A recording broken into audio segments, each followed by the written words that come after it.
안녕하십니까. 한국거래소 시장감시위원회 분쟁조정센터의 반재익 변호사입니다. 시장감시위원회는 2020년부터 회원사 임직원과 투자자를 위한 분쟁 예방 교육 자료를 제작하여 공개하고 있습니다. 그럼 지금부터 교육을 시작하도록 하겠습니다. 먼저 본격적으로 내용에 들어가기 앞서 투자자와 금융소비자라는 개념을 다시 한번 짚고 넘어가고자 합니다. 지난 교육자료에도 언급되어 있는 부분인데 보통 우리가 투자라고 하면 원본 손실이 가능하지만 위험 부담을 최소화하여 수익을 추구하는 것이라고 이해하고 있습니다.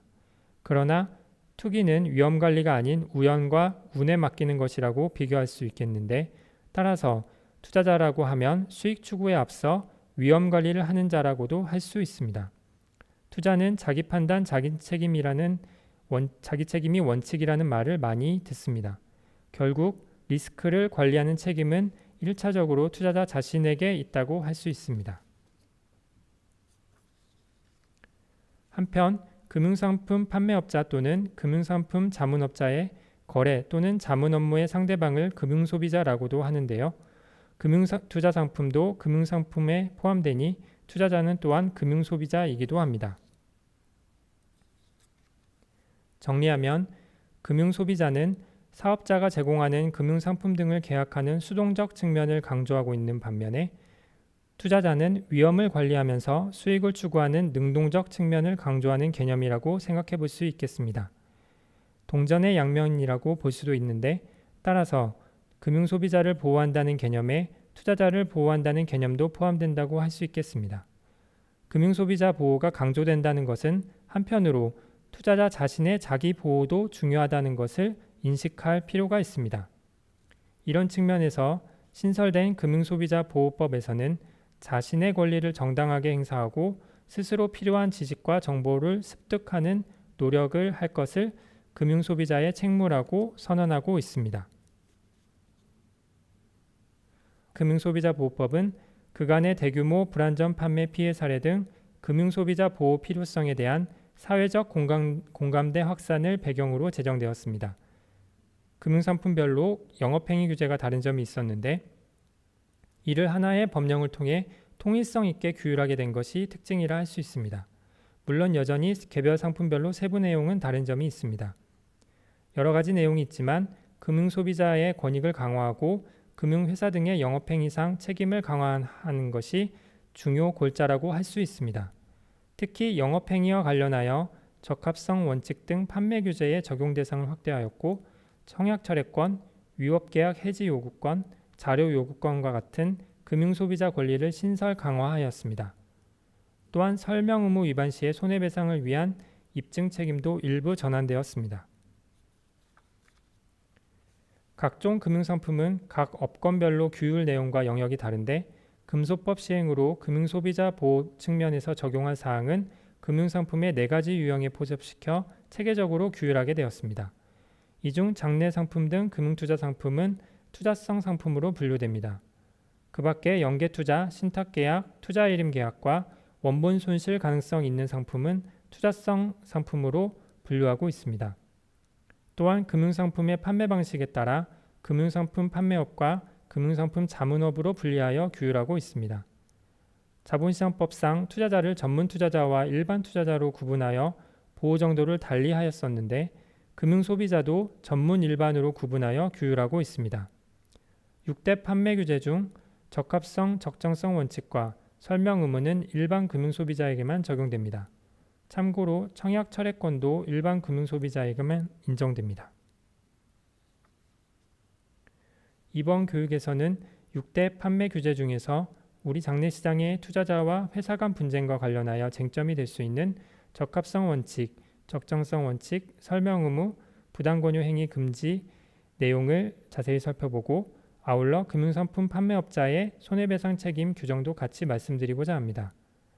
금융소비자보호법은 부칙을 제외하고 총 8장 69개 조문으로 이루어져 있고 시행령과 감독 규정까지 하면 상당히 방대한 내용입니다. 이 자료에서 설명되지 않은 부분은 감독기관 또는 금융교육 유관단체 등에서 금소법과 관련하여 제시하는 여러 참고 교육자료를 참고하시기 바랍니다. 금융투자 상품에 대하여는 기존의 자본시장법에 의하여 주요 영업행위가 규율되고 있었습니다. 그리고 금소법이 신설되면서 자본시장법상 규율 내용 중 적합성, 적정성 원칙, 설명 의무, 부당권유 금지 부분이 금융소비자보호법으로 이동하여 규율되고 있습니다. 다만 영업행위 관련 규율사항 중 임의매매 금지, 손실보전 이익보장 금지, 포괄 일임 금지 원칙 등은 여전히 자본시장법에서 규율하고 있습니다. 금소법상 6대 판매 규제의 주요 내용을 화면과 같이 분류해 두었습니다. 여기서 적합성, 적정성 원칙, 설명 의무는 일반 금융소비자에게만 적용된다는 점, 적합성, 적정성 원칙을 제외하고 다른 영업행위 규제에는 관련 위반행위 수입과 관련하여 과징금이 부과될 수 있다는 점을 기억하시면 될 것 같습니다. 그럼 금융소비자보호법상의 판매 규제 중 적합성 원칙에 대하여 알아보겠습니다. 먼저 고객이 일반 금융소비자인지 전문 금융소비자인지 확인하여야 하고 소비자 정보를 파악하여 투자 성향을 확인한 다음 해당 성향에 적합한 상품만을 권유할 수 있다는 원칙입니다. 투자자분들께서는 증권회사 직원의 권유가 본인의 투자 성향에 적합한 것인지 스스로 점검해 보실 필요가 있습니다. 또 부적합한 상품에 투자하는 것을 확인하는 서면을 작성하는 경우에도 주의하셔야 합니다. 실제 부적합한 상품의 권유가 있는 경우에 단순히 확인서가 존재한다는 것만으로 증권사 등이 바로 면책된다고 보기는 어렵습니다. 하지만 추후 분쟁의 소지가 많고 입증 등의 문제에서 불리하게 작용할 수 있기 때문에 주의하셔야 합니다. 적정성 원칙은 파생상품과 같이 위험성이 보다 큰 상품에 대하여 적용됩니다. 소비자 정보를 파악하여 해당 상품이 일반 금융소비자에게 적정하지 않은 경우에는 이를 고지하고 확인까지 받아야 합니다. 또 적정성 판단 결과와 이유기재 서류와 설명서도 함께 제공하여야 합니다. 적정성 원칙 적용 상품은 위험성이 크므로 상품 구조와 손실 가능성을 꼼꼼히 확인하시는 것이 좋습니다. 또 자본시장법 시행령이 개정되면서 고난도 금융투자 상품 등에 대한 녹지 숙려 제도가 도입되었는데 65세 이상 투자자와 부적합 상품 투자자가 적정성 원칙 적용 상품에 투자할 경우에도 녹지 숙려 제도가 적용됩니다. 제도상 보호장치를 잘 숙지하시고 투자에 보다 신중하게 임하시길 권해드립니다. 다음은 설명 의무입니다. 투자성 상품을 기준으로 할 때 상품 내용과 투자 위험 등 관련사항, 계약기간, 금융상품 구조, 기대 수익 및 손실 상황과 손실 추정액, 청약철회권 관련 사항 등을 설명하고 관련 설명서를 제공해야 하며 설명 내용을 소비자가 이해하였음을 확인하여야 합니다. 투자자 입장에서 특히 최초 계좌 개설 시 또는 처음 투자 권유를 받거나 투자할 때 정확한 설명을 듣고 이해하는 것이 중요합니다. 설명 내용을 이해하였음을 확인하여 줄 때에도 역시 신중하셔야 합니다. 다음은 부당권유 행위 금지입니다. 일반 전문 금융소비자 모두에게 적용되며 투자성 상품 또한 모두 적용됩니다. 금지되는 부당권유 행위 유형은 법령에 상세하게 규정되어 있습니다. 몇 가지 살펴보면 단정적 판단을 제공하거나 불확실한 사항을 확언하여 권유하는 행위, 사실과 다르게 알리는 행위, 중요 사항을 알면서 고지하지 않는 행위, 적합성 원칙에 따라 파악한 소비자 정보를 조작하여 권유하는 행위, 투자성 상품을 권유하면서 요청하지 않은 다른 대출성 상품을 안내하는 행위, 적합성 원칙을 적용받지 않고 권유하기 위하여 일반 금융소비자에게 권유불원서를 받는 행위 등이 있습니다. 이렇게 금지되는 유형을 잘 읽어보시면 반대로 투자자 입장에서 어떠한 영업행위를 평소에 주의하셔야 하는지 아실 수 있을 것입니다. 다음으로 금융소비자 권익 강화와 관련한 손해배상 책임과 입증 책임 전환에 대하여 살펴보겠습니다. 금융소비자보호법은 법률 위반으로 손해가 발생한 경우 손해배상 책임을 인정하는 조항을 직접 두고 있습니다. 고의과실 등 귀책 사유와 위법성, 손해발생과 인과관계는 일반적인 손해배상 책임의 요건이라고 볼 수 있는데 의미가 있는 것은 설명의무 위반의 경우입니다. 즉 설명의무 위반 시에는 금융상품 판매업자 등이 고의과실이 없음을 입증하여야만 배상 책임을 면할 수 있도록 하였습니다. 한편 기존 자본시장법 제48조는 설명의무 위반의 경우에 손해배상 책임을 규정하고 손해액을 추정하는 규정을 두고 있었는데 현재도 이 규정은 유효합니다. 그럼 전산장애 관련 민원 분쟁 예방을 위한 주의사항을 살펴보겠습니다. 먼저 대체 주문 수단을 사전에 확인하는 것이 좋습니다. 전산장애 현상이 발생하면 당황하시기 쉬운데 사전에 ARS 고객센터나 연결이 가능한 거래증권사의 지점 연락처를 미리 숙지하는 것이 좋습니다. 매매 의사를 입증할 수 있는 기록을 남기는 것도 추후 분쟁 해결을 위해 중요합니다. 주문 곤란 시 그 현상을 기록에 남기는 것이 좋고 매매 의사의 객관적인 입증을 위한 기록도 중요합니다.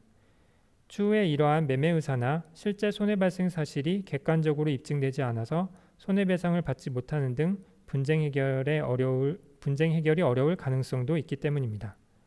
마지막으로 평소 자신의 주문 매체에 대한 성능을 점검하는 것도 필요합니다.